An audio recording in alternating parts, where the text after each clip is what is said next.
Hello les petits panachés, ça fait longtemps qu'on s'est plus vu et croyez-moi j'ai beaucoup hésité de faire cette vidéo parce que je parle un peu de ma vie et voilà donc c'est parti pour le chapitre 1.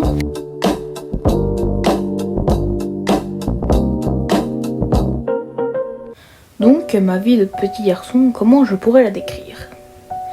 Elle était bien, j'ai une famille franchement géniale.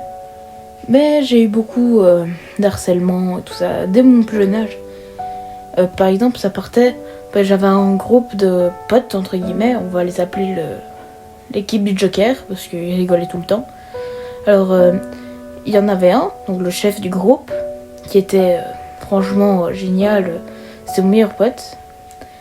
Et alors, un jour il part. Et donc... les autres, ils partent. Ils partent, ils veulent plus être avec moi. Et moi, comme j'ai pas d'amis, je restais tout le temps près d'eux et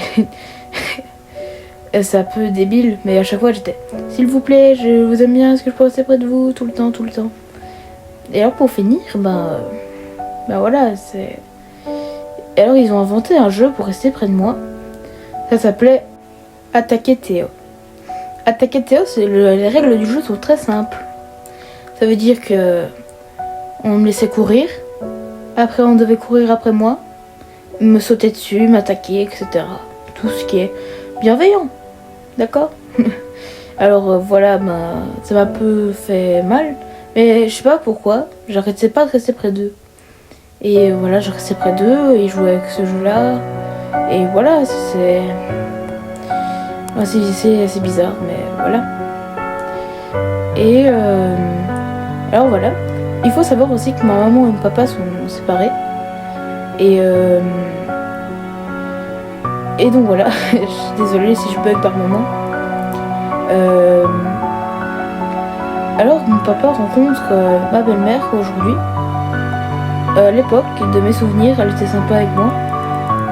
Voilà, j'ai rencontré son fils. Alors voilà, elle était sympa. Elle était, je précise bien, elle était. Et voilà. Donc j'avais un papa génial, une maman géniale. Franchement, la meilleure vie pour un petit garçon, quoi.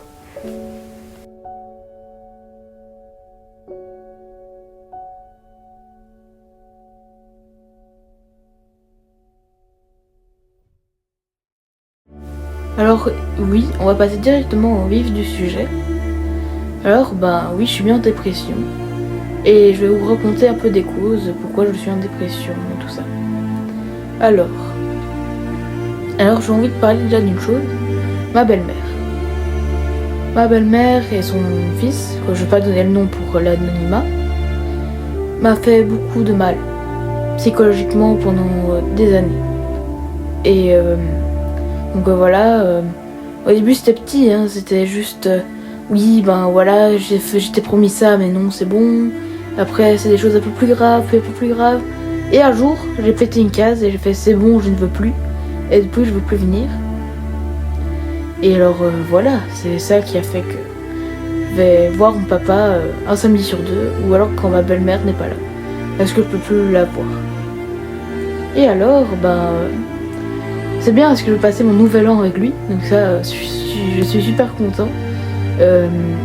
Et sans ma belle-mère et c'est son fils non plus et alors voilà, c'est ça qui fait que je suis hyper content.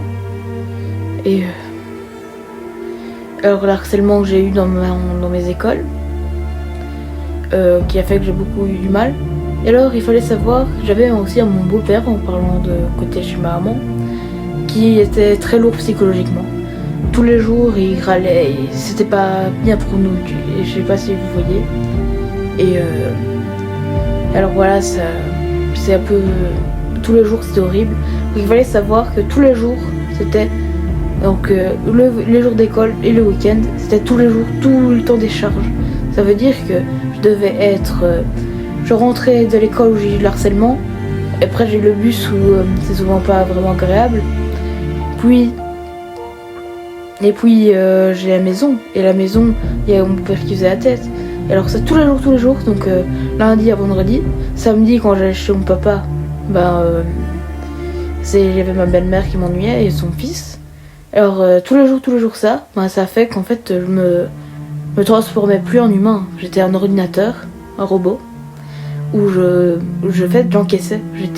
J'étais voilà. C'est juste quand il y a pas longtemps, j'ai juste pété une durite parce que ça m'énervait. Alors j'ai de la chance parce que mon beau-père n'habite plus chez nous. Alors ça me fait vraiment du bien psychologiquement, ça fait du bien. J'ai changé d'école, mais il y a toujours ma belle-mère qui me fait un peu du mal et voilà. Et alors, elle essaie de faire des efforts, mais en fait il faut savoir que elle fait des efforts, mais seulement quand c'est trop tard, tout le temps. Alors après, quand je dis oui, c'est bon, je reste près de toi. Et après, c'est là où ça recommence. Alors c'est là où je peux plus la pardonner. Alors voilà.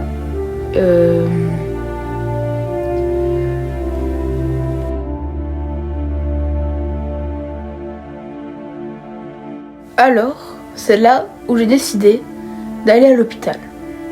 Un hôpital, pas pour des gens blessés ou quoi. Juste des gens qui sont comme moi, qui ont des traumatismes, qui sont dépressifs, etc. etc. Je me sentais bien. Même s'il y a des moments où j'avais peur. C'est normal parce que j'étais loin de chez moi, je pouvais seulement voir ma maman et mon papa le week-end. Et malgré ça, même ma belle-mère a réussi à m'ennuyer. Et voilà. Soit on va pas parler de ça, mais voilà, j'étais content quand même. Parce que, en fait, j'ai remarqué une chose, c'est que ça m'a pas que aidé moi, ça a aidé moi et ma famille de nous rapprocher. Et me sens bien. J'ai moins en moins peur de moi et de tout le reste. J'ai de plus en plus en confiance en moi. Et je me suis fait des amis que je reverrai sans doute jamais, mais c'est pas grave. Et c'est à partir de maintenant que je me suis dit que je ne suis plus un robot. Je ne suis plus une machine. Je ne suis pas un esclave. Je suis Théo. Théo raconte. Et c'est là où j'ai décidé de m'accrocher. C'est pour ça, dans ma dernière vidéo, j'ai envoyé un commentaire qui disait « Je suis désolée parce que j'ai des problèmes de santé », quelque chose comme ça.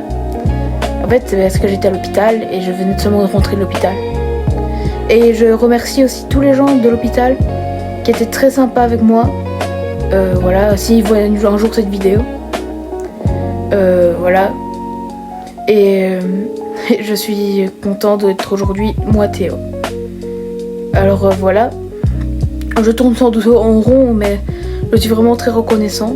Alors voilà, les petits panachés, je sais pas vraiment quoi dire d'autre.